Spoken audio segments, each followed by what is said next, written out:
Good morning, good afternoon, and good evening. This is a scene for Empire of Thorns. Iris Weft has been put to lessons involving the courts and the true Fae by both William Stareyes and Claudio Donati, which are taking place today. She wanted William to be present, which she was fine with. It doesn't really matter all that much. The lessons are taking place in the court library. Um, they've kind of commandeered one of the tables. The Lord Scrivener is there, as is the Ashen Notary. The Ashen Notary has a stack of papers and books and pens and things that he's working on. Um, this is happening the day, yesterday, when the when the courts are being as things are being prepared for what's to come. Uh, Alexander Renard has been taken, and those in Paris who need to make their way to the U.S. to work on it are en route and settling in and getting prepared for the courts to be called. So Iris does have a little bit of time to start up her lessons. Um, and William Stareyes is basically kind of sitting uh, in a he's kind of made himself a little space with his books and his papers and things like that, and he's listening and willing to comment and to add his own, but for the most part, he's just writing and watching and being quiet as he normally does, because this is the Lord Scrivener's show. The Lord Scrivener has been asked to instruct Miss Weft on a, to make sure that she understands the court structure and the true Fae and things of this nature. So I'll turn the floor over to the other ST. Okay. So, Iris, you are going to go and contact the Lord Scrivener, is that right? Yeah, because William Stareyes had told her that she needs to take lessons with the Lord Scrivener, she will have been contacting him to see about setting up those lessons. And she also she also wanted to talk to William Stareyes about something. Not so much wanting him to be there for the lessons, but there was something that she wanted to ask him. And so apparently when she goes to talk to one or both of them, she's going to be planning to, you know, um, go to visit the Autumn Court for both of these things rather than twice. Um, she'll find the library, I'm assuming. Well, the Lord Scrivener, every time you've seen him, is actually he sits in the throne room usually. Yep. So, um, coming back to the Autumn Court now that you've left the Autumn Court, it seems significantly less friendly. Um, Not that the place was ever, open and airy or anything like that, but it's very almost threatening in a lot of ways. Um, and Seeing that, it might take you aback a little bit. But it's not like make a willpower roll kind of scary or anything like that. Um, Once you go into the throne room, the Lord Scrivener will be there as he usually is. Um, Almost like yeah, you can come and go. Everybody does, but he's always there. And I'm assuming William will be there as well. Yes. Okay.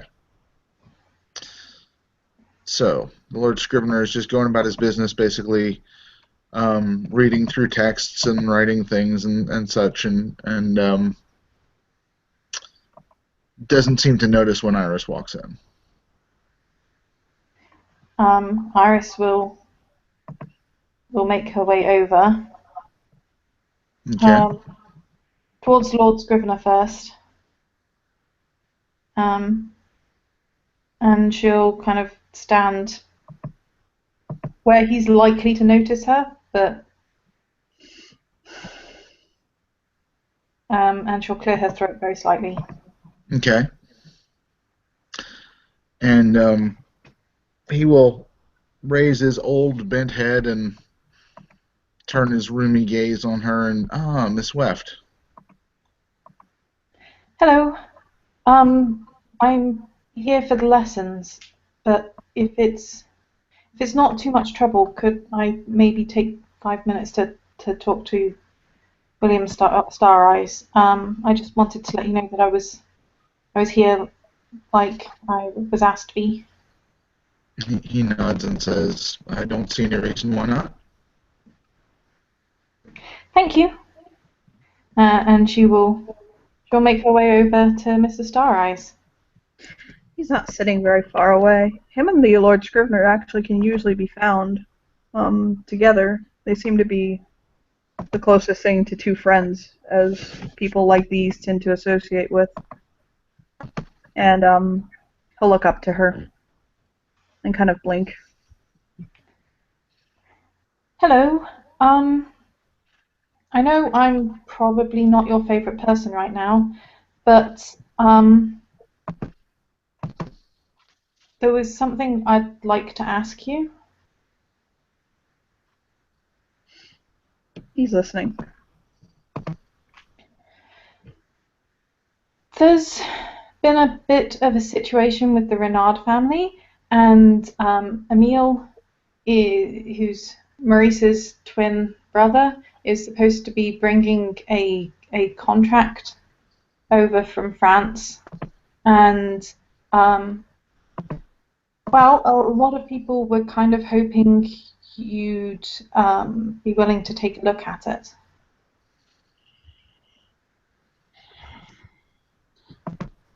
Who is in possession of the contract? Emile Renard, he's bringing it over in person. Is it a facsimile of the contract or the contract itself? I think, or at least my understanding is, it's the contract itself. That was the impression I was given, but I didn't specifically ask. He'll think on it for a moment. It's one of those moments that's very heavy. Until look down. He'll actually look at the Lord Scrivener for a moment, and then he'll look down again. And then he'll look back up. I will do that. There is, to my understanding, to be a court called tomorrow. I will be there. Thank you. And he'll nod and look back down. Like his pen will start moving again. And she will kind of stand there for just the briefest moment to check that he has in fact gone back to his stuff and is not going to suddenly look back up at her as she goes to walk away. And then she will head over to the Lord Scrivener. Okay. He's still writing away in one of his books and checking another one for things and going back and forth. And You have static, by the way? static, how bad? Well, middling, Should I refresh? probably. But Okay, it's up to hang you.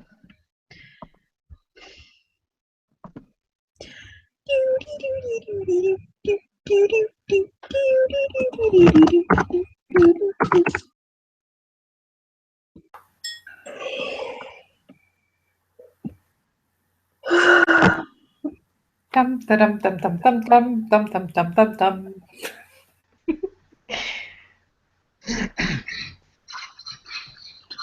Better? Mhm.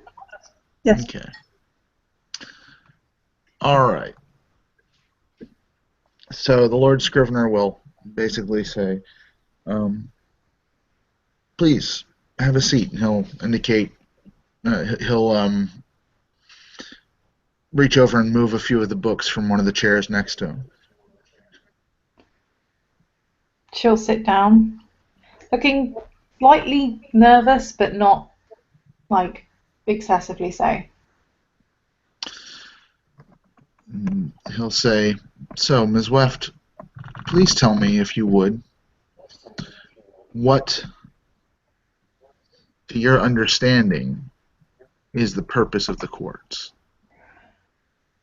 Okay, well, I have to admit, some of it I've been learning as I went along. Um, You but know, the first purpose that I knew about is protection. That it helps keep everybody safe from the Fae. That you transfer the power every season. okay. And the second one is a place to belong. Um, to feel like you have a connection to other people and help ground you after returning and needing to settle back into the world. Um, and the third one that I hadn't really thought of, but kind of realized a few days ago, is purpose. I mean, the pledge, it's a lot about you get protection and you give service, but I kind of think that purpose is sometimes just as good a reason to be part of the court as anything else, in that doing something for other people and for your court and for your city, it's important. No, To no. Sorry, go ahead. well, I was just going to say that, to be honest, that last one is kind of what I realized at the same time as I realized I should probably be in the spring court. Let's go back to the first one.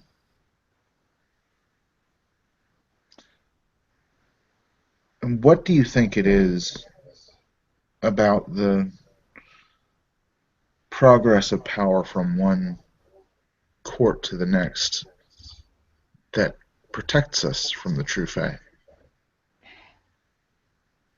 I don't really understand that very well, but I was trying to learn about that. Um, it's something to do with transition and change and stability at the same time, and the ability to give up your power willingly. He nods. He says, you've grasped some of the basic parts. And to be fair, no one is sure exactly why it works. But the Fae are fickle creatures, while at the same time being narcissistic and selfish.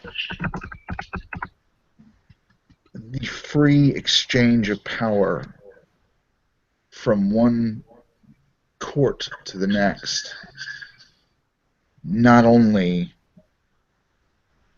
counters that power, that narcissism, that it stands in stark contrast to their desire for their own betterment at all times. They can't really understand the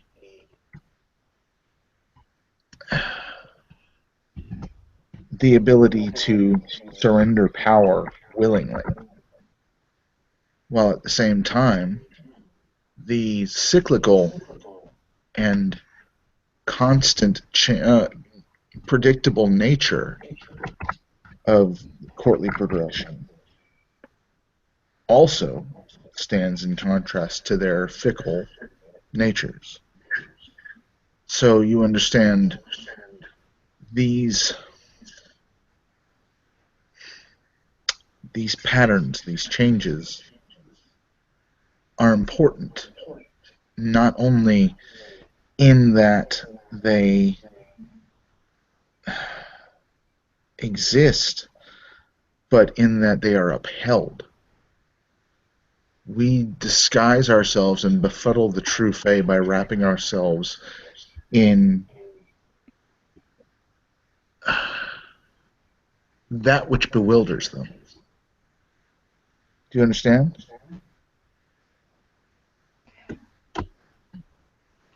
Sort of.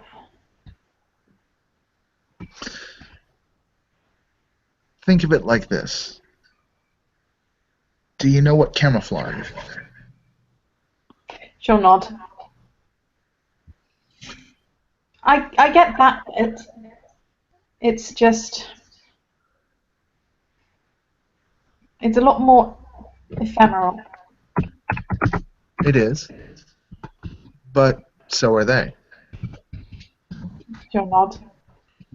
The strangeness and the real power of camouflage, other than just being different colors, is that it breaks up shapes that we would otherwise recognize. The lumpen, strange, wavy looks of the shapes and camouflage don't stand out to our eyes as something recognizable, just as to the Fae, these strange, uninterpretable ways of power and movement and the constancy of our structures, they are confusing, they are incomprehensible.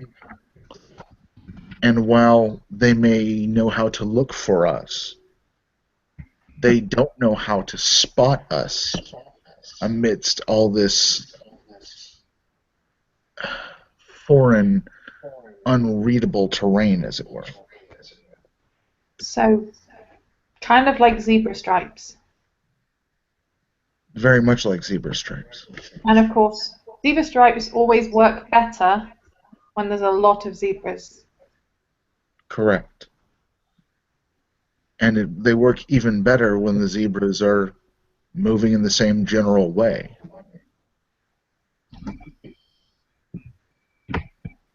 If a herd of zebra are going one way and a single zebra begins to go the other, it will tend to draw attention to the one going the wrong way, as it were.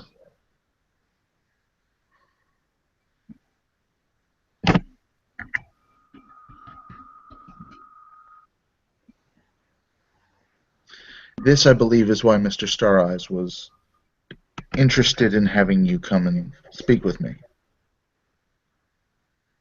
He'll look up, and nod.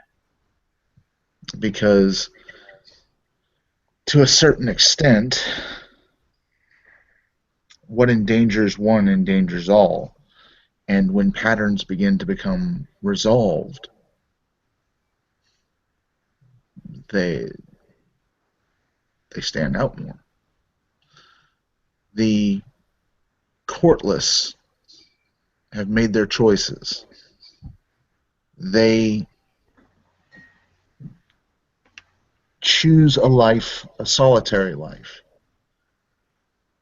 And to their credit, of course, it may be harder to notice a single ant than a swarm of ants. But when we make things within our society more like that which is normal to the Fae, when we emphasize the importance of the self, when we emphasize a refusal to follow the changings, to follow cycles,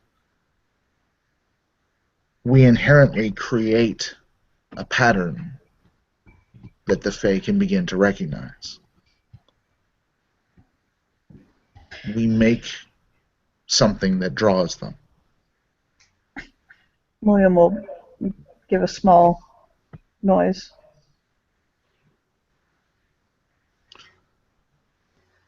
Like he cleared his throat, but like more as in I want to speak, not like the act of clearing his throat.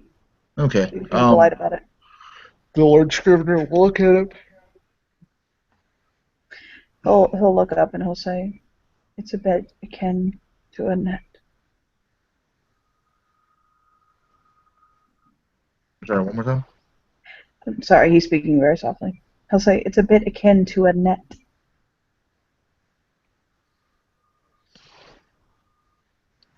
He's looking at you like, go on. What we weave, the bits that are in place are the threads, and that which we leave out are the holes, but in the hole it captures. It's a safety net.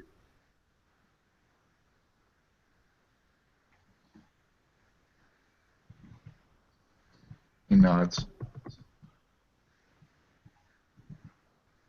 There are parts left in, there are parts left out.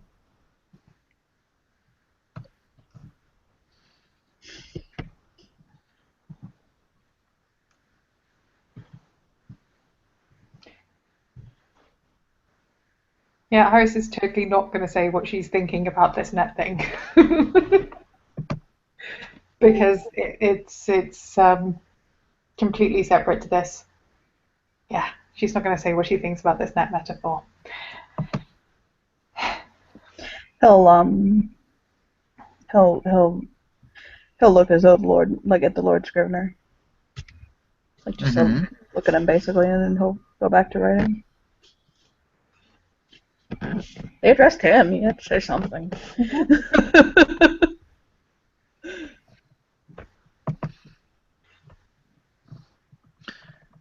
I'm gonna PM you, by the way, on Facebook, Doctor. Okay. So yeah.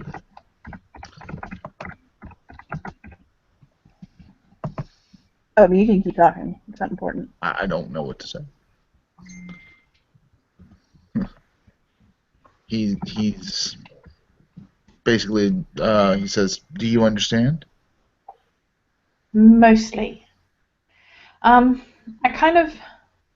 do understand, but putting that into practice is harder. How so? Well, I get that you need to not focus too much on the self and resist the shifting of power. But if you go too far down that route, you end up losing yourself, and then it just kind of falls apart that way. So finding the balance. He nods. He says, "It definitely serves no one to lose ourselves entirely.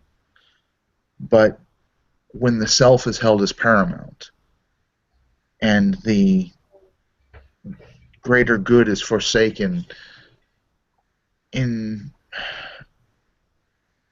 sacrifice to the needs of the self, that's when trouble starts. That's when the Fae begin to recognize that pattern." Did it seem like I was doing that? He's going to look back at the Lord Scrivener again. You mean the Ashen Notary? Yeah. Yeah, I'm sorry. What did she ask? I couldn't hear. I'm sorry. I was on the other side of the room. Yeah. Sorry, you go. No, it's fine. What did he say? Or what did she say? He said that when it's a problem when the self and the needs of the individual are put above the greater good. No, that part I heard. I didn't hear what Dante said. That's what she's telling you what I said. Yeah. Oh, okay. And what did Iris say? And Iris said, "Did it seem like I was doing that?" In a fairly surprised, shocked, and slightly horrified with herself voice. Oh, and she asked William if that was true. She asked the Lord Scrivener, and Lord Scrivener looked to William.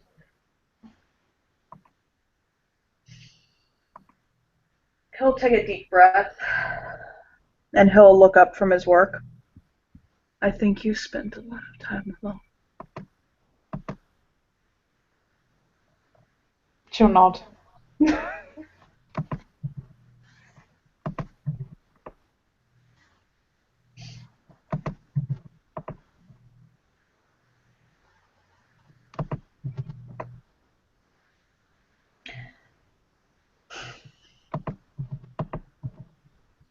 Do you not have a motley? No. No, I don't.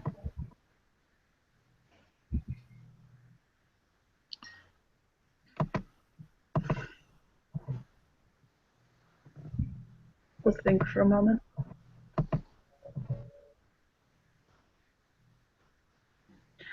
That is something that can help to add a layer of protection between you and the Fae. Having that bond of friendship with someone else or others.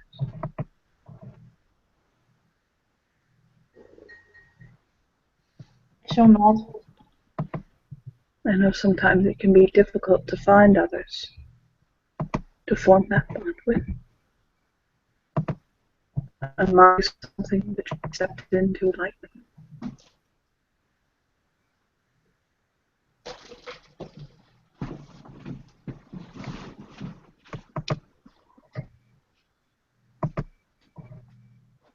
Surely there must be someone that you feel close enough to value yourself to.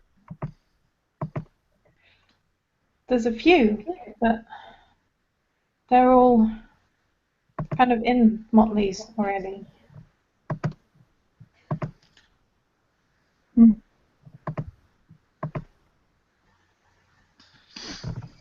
Lord Scrivener smiles, and he'll reach over and gently pat her knee, very almost grandfatherly. And he says, "You needn't necessarily create a new one." I know. It's just if you want to join a motley, you kind of have to want to join a motley with all the people in the motley, and not just some of the people in that motley and some of the people in a different motley. And yeah. As long as there are two, a motley can be formed.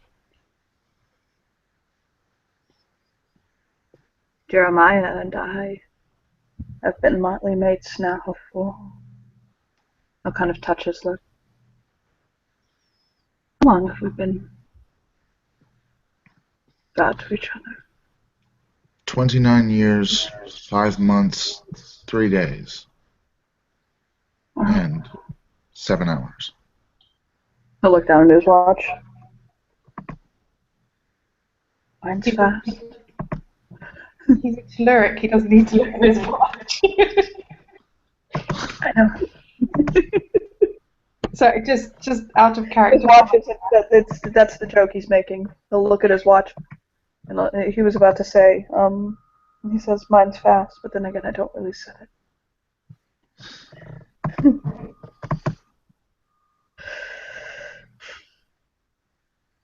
So you see,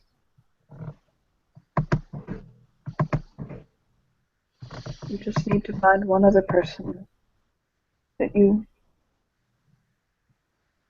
feel a kinship with. That bond. The Lord Scrivener will say, and my dear, if sometimes we are forced to work with those that we are not necessarily eager to do so, but that is good for us sometimes. We learn best at times from those with whom we have the least in common. Oh, I get that. It's just that they would kind of have to want me in the Motley as well. He nods. Do you remember that obnoxious pale-face we ran around with for a time? He wasn't so bad. Just suck his teeth and shake his head and write. I'm not saying I'm glad he perished, but...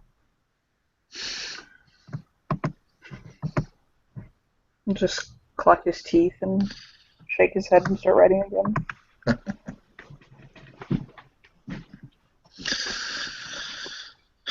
The Lord Scrivener looks back down at his book and he says, "Oh dear,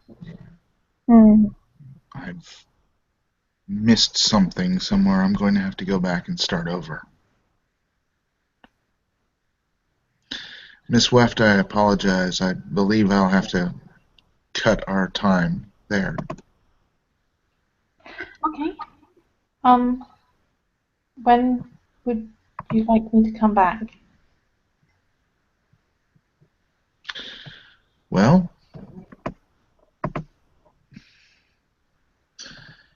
in a few days' time, it should be fine.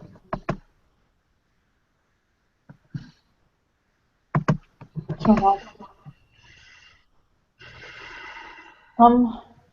I'm not quite sure when I'm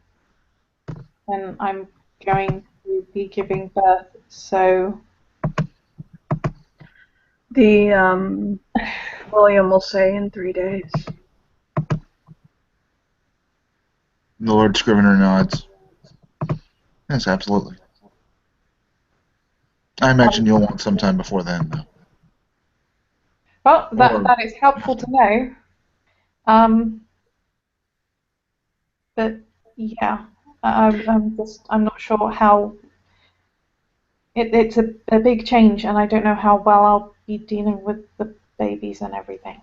Don't be standing next to anything highly flammable when you go into labor.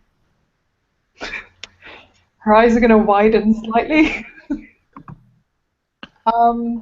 So in 3 days, avoid all things flammable. Could you narrow that slightly? I mean, obviously that's specific day is very helpful, but Your children are made of fire. that definitely explains the fever. I can help you to figure out exactly when, but goodness, I simply haven't got time to do it at the moment, actually. We'll work on it later. Thank you. I'd really appreciate that. Especially if I need to make sure I'm away from flammable things. Won't take very long once the weird realizes that they have been brought into the world and not into Arcadia. They should settle into a mask fast. But when they first emerge from you, they will still be Hobbs. Well, they'll be Hobbs afterwards, but they'll at least have the masks. Your husband has already arranged for that. The deals were set yesterday. It was a birthday present to himself. Oh. Okay. But we're not actually married. He'll look up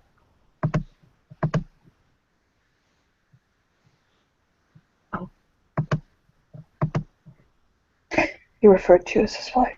I'm sorry.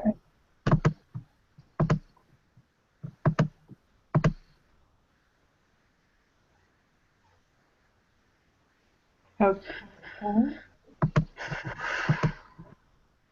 I'll look at the Lord Scrivener. He's already got his nose back in his books, and he's furiously scribbling notes down. When was the last time we ate? He waves it off as though it has no importance. Do you want something to eat? I've got some blueberry muffins and some cookies and some bacon wrapped tater tots and what else did I put in there? There's some juice and I didn't put gelato in there because I'm not sure whether the magic on the bag will keep it cold or not. But You're so thin. Where does it all go?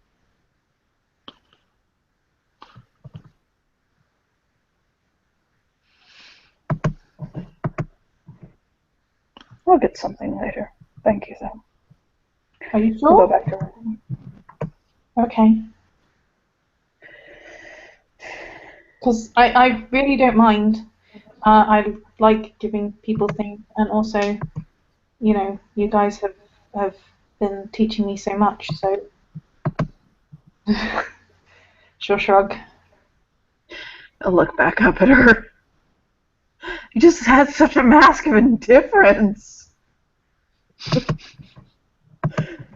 It literally looks as though he doesn't care. Like, come or go, give or do. I don't care. It's fine. These two men are so in their own little fucking world. Oh, yes. Yeah, she's just gonna take out a box of blueberry muffins and a box of cookies and set them down on the chair as she gets up. And the Lord Scrivener, without even looking, will reach over and open up the box and take out a muffin and mumble thank you through a bite of muffin as he continues with his notes. William will kind of do the same thing. Chewing and his eyes passing over the page. You think, because it's all black with starries, so.